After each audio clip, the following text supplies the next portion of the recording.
không thấy ra clip nữa. Sống chứ con, trời, thằng quỷ nhỏ này.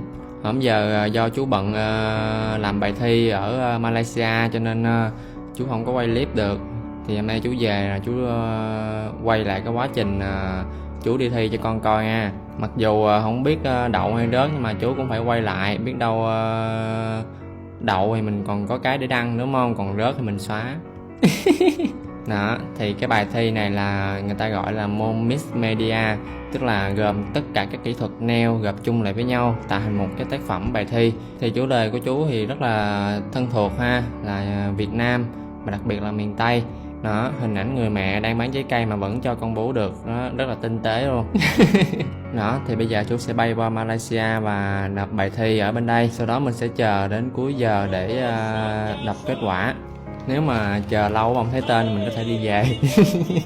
Đây là lần thứ tư mà chú đi qua Malaysia và cũng là lần thứ 3 chú tham dự cuộc thi. Nhưng mà 2 lần đều là trắng tay hết. Nhưng mà lần này thì chú tin là chủ đề Việt Nam sẽ đem lại may mắn cho mình. 1, 0, 3, Đối với một thí sinh khi tham gia bất kỳ cuộc thi nào thì điều đầu tiên mình cần vượt qua đó là bản thân mình.